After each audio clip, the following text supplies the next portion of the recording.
All right, let's dive in. Today, we are heading to the Fertile Crescent, that land tucked between two rivers, to talk about a place that might just be the most important you've never really thought about: Mesopotamia. Seriously, this is where so much of our world truly began. I mean, that is a huge question, right? But if you really want to find the blueprint for modern society, you have to start here. This isn't just dusty, ancient history. This is the origin story of our cities, our laws, and yeah, even the way we write. You know, Mesopotamia is often called the cradle of civilization, and that is not just some fancy poetic title. It's literally where humanity took its first giant leaps into organized society.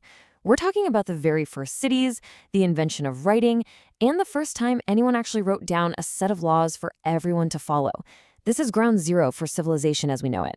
So, to really get a grip on Mesopotamia, we're going to look at it as a series of incredible, world-changing firsts. See, each civilization that rose and fell in this region added another essential layer to the blueprint of society. Okay, so it all starts with the Sumerians, way back around 4000 BCE. These guys gave us two absolute game changers. First, the first true cities, like Ur and Uruk, which were these independent, powerful states. And even more important, they invented cuneiform, the world's first system of writing.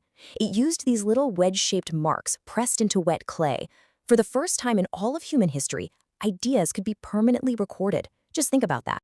So, building on that Sumerian foundation, you get the Akkadians. After the Sumerian cities had been doing their thing for centuries, this leader, Sargon of Akkad, did something totally unprecedented. He went and conquered and unified them, creating the world's very first empire. The whole idea of one ruler controlling multiple cities over a huge territory, yeah, that started right here. And then came the Babylonians. Their great king, Hammurabi, wasn't just another conqueror. He was a lawgiver. He created the famous Code of Hammurabi, a super detailed set of laws carved into stone for everyone to see. This established the principle that justice should be written down and applied to everyone. That idea is the absolute bedrock of our legal systems today. This timeline really puts it all into perspective, doesn't it? You can actually see the flow. The Sumerians lay the groundwork with cities and writing. The Akkadians scale it up into the first empire. The Babylonians add law and order. Later on, the Assyrians bring unmatched military power, and the Neo-Babylonians create legendary wonders like the Hanging Gardens, all before the region was finally conquered by the Persians. It's a 3,500-year story of constant innovation.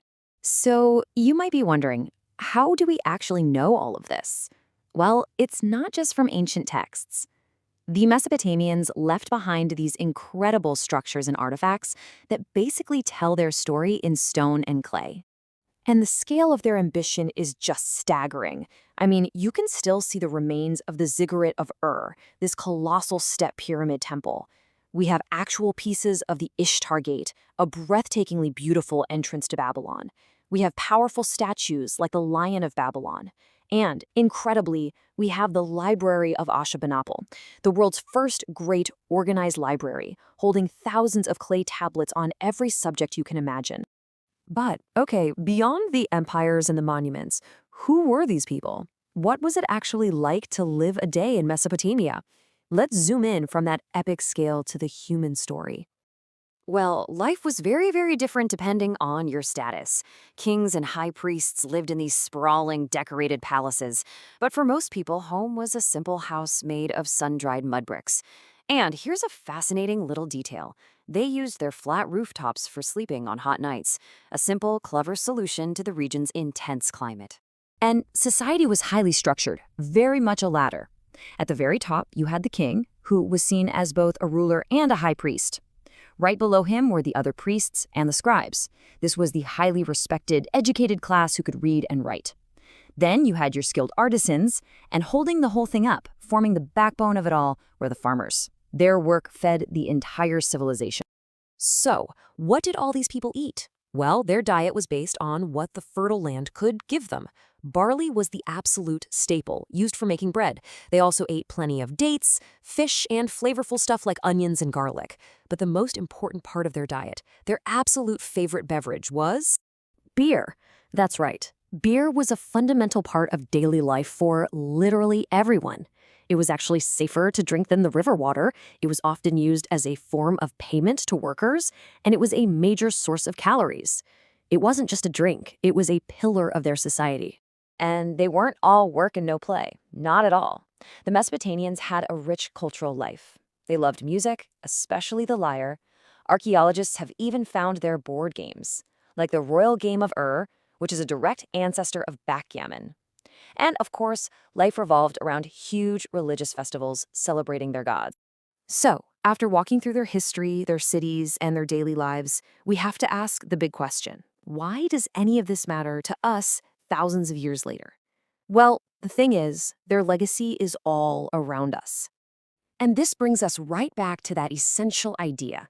We called Mesopotamia the cradle of civilization at the beginning, and now I think we can see exactly why. The evidence is just overwhelming. Think about it. Every time you read a book, you're using a technology that started with their cuneiform tablets. Every time you rely on a written law, you're benefiting from a principle established by Hammurabi. And the very fact that most of us live in cities, that's a direct echo of the urban revolution that began in Sumer. Their world is truly the foundation of ours. And that leaves us with one final fascinating question to think about. The Mesopotamians created these foundational firsts that have lasted for thousands of years. It really makes you wonder, what are the firsts that we're creating right now that will still be shaping the world 4,000 years from today? Hello, my dear friends! If you enjoyed today's adventures, don't forget to hit the subscribe button to receive all the fun and exciting new stuff.